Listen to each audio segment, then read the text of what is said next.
Hello everybody, I am S. Banerjee, your economics teacher. Today we discuss on the chapter Human Capital Formation.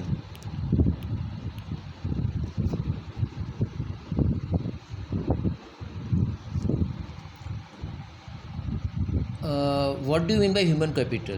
Human capital is the total stock of skills and abilities in a country at a particular point of time.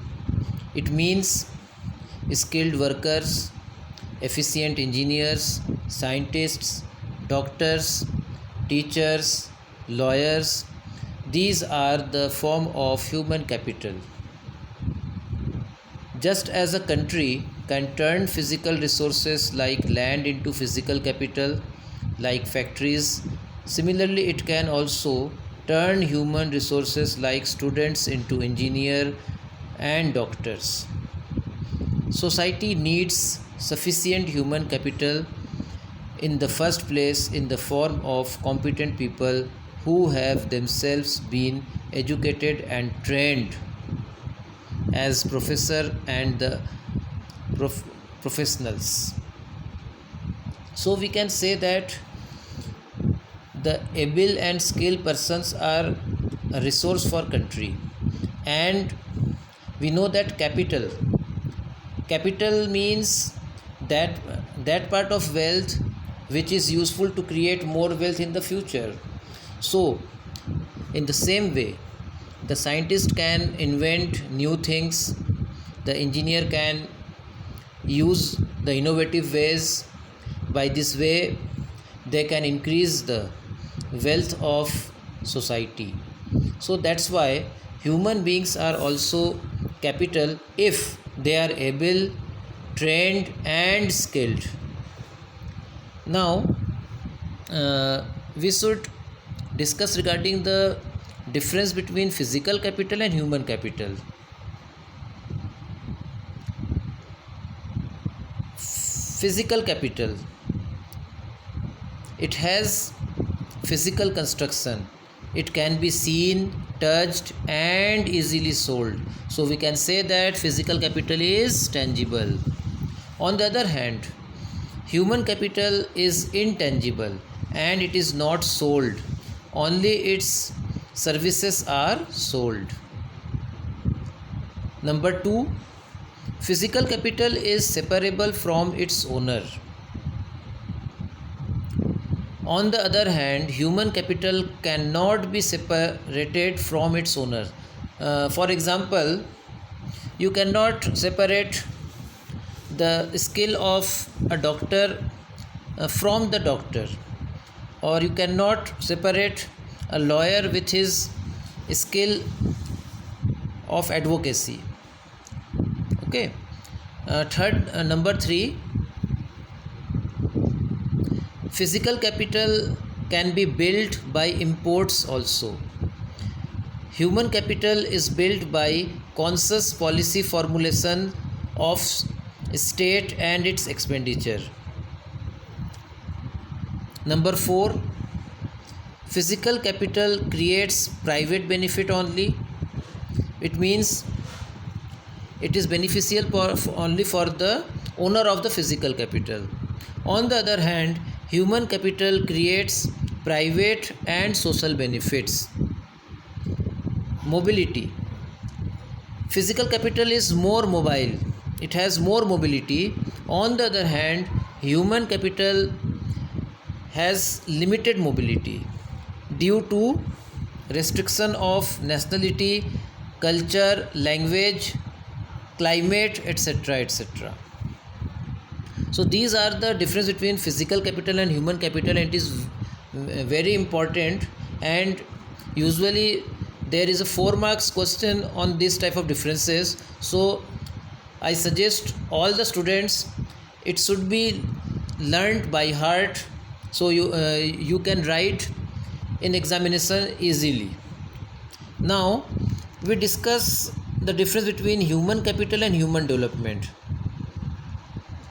I think you already studied human development in class 10th in the form of Human Development Index.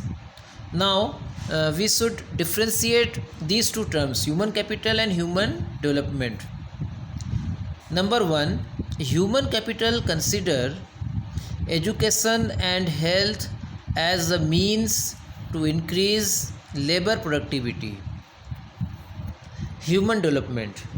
Human development considers that education and health are integral to human well-being, because only when people have the ability to read and write and the ability to lead a long and healthy life, they will be able to make other choices which they value. Second number, human capital treats human beings as a means to an end. The end being the increase in productivity. An investment in education and health is unproductive if it does not enhance output of goods and services. On the other hand, human welfare should be increased through investment in education and health, even if such investments do not result in higher labor productivity. Therefore, basic education and basic health are important in themselves, irrespective of their contribution to labor productivity.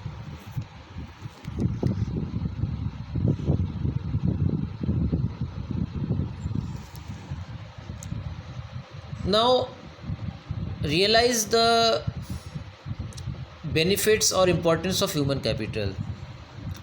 Just think regarding it, why your parents send you to schools, because the parents bear the school fees as well as the cost of stationery, books, etc. And these days they also bear the cost of the online mode, it means the cost of the internet also. So it means that they think that education is valuable for you, and by education you can increase your ability and skill, and that will be not only for beneficial for you in future, but also to our society as well as our nation. That's why your parents send you school, and nowadays they encourage you for the online mode of classes. By this way you can increase your information and knowledge, and in future you can use, or we can say that you can utilize these informations and knowledge in your practical life, in your behavioral life, and by this way you can earn more and you can live a good and prosperous and dignified life. Because in Sanskrit there is a statement, Vidya Vihina Pasu. It means if a human being haven't any education, he is like an animal. So human beings should be educated, and education is one of the key element to develop, to build human resources, to build human capital. So human capital is very important. You can understand with your own example. If it is not important, if education is not important, your parents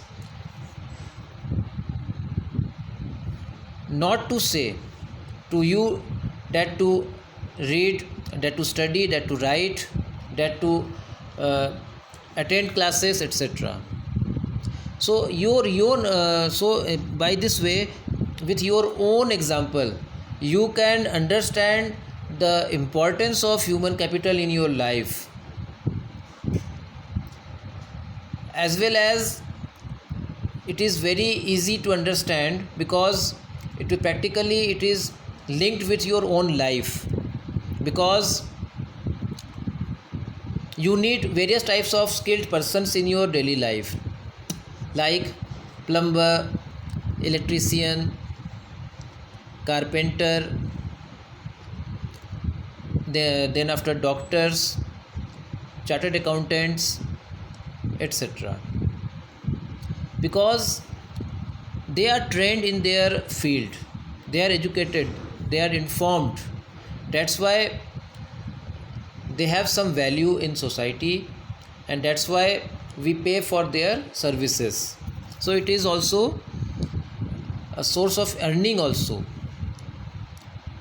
By learning the skill, you can earn anything. That's why nowadays government of India is stressed on skill development, skilled India mission. These type of things are nowadays is a common factor, because we know that human capital is very important for us. As the good quality of human capital in Japan, it is known as one of the developed countries in the world, because they stressed more on human resource, human capital. On the other hand, we face the problem of illiteracy, etc., and hurdle to universalization of the elementary education. That's why we are not developed country. When we overcome these type of hurdles and provide better education facilities and training facilities to each and every citizen of India, we will also become developed country. Okay, so today's homework is that write the difference between physical capital and human capital. Thank you and have a nice day.